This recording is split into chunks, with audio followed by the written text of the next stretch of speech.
রাজধানীর উত্তরায় একটি রেস্টুরেন্টে অসহায় সুবিধা বঞ্চিত শিশুদের মাঝে পথ শিশু ফাউন্ডেশনের উদ্যোগে ঈদ বস্ত্র বিতরণ করা হয়েছে। আজ ২৬ মার্চ বুধবার রাজলক্ষ্মী ভূতের আড্ডা রেস্টুরেন্টে ঈদ বস্ত্র বিতরণ করা হয়।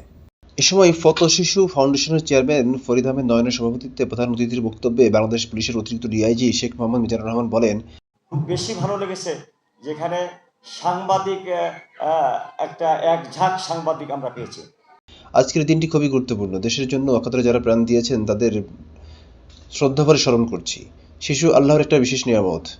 একটা শিশু যখন একটি পরিবারে জন্মগ্রহণ করে তখন পুরো পরিবারে আনন্দ নেমে আসে। যারা আমাদের দেশের ভবিষ্যৎ, এ জাতির ভবিষ্যৎ, যারা যে জাতিকে ভবিষ্যতে বিনির্মাণ করবেন, সেই অবহেলিত শিশু তাদের জন্য যে আমরা কিছু একটা করতে পেরেছি সেটা সত্যি আনন্দের। এ সময় তিনি পথ শিশু ফাউন্ডেশনের পাশে থেকে সহযোগিতার আশ্বাস প্রদান করেন। প্রধান বক্তা হিসেবে উপস্থিত ছিলেন ঢাকা মহানগর উত্তর বিএনপির যুগ্ম আহ্বায়ক মোহাম্মদ আফাজউদ্দিন আফাজ। প্রধান আলোচক হিসেবে উপস্থিত ছিলেন দক্ষিণা থানা বিএনপির আহ্বায়ক হেলাল তালুকদার। উদ্বোধক হিসেবে উপস্থিত ছিলেন কেন্দ্রীয় তাঁতি দলের সিনিয়র যুগ্ম সাধারণ সম্পাদক মোহাম্মদ বেলায়েত হোসেন বাবলু।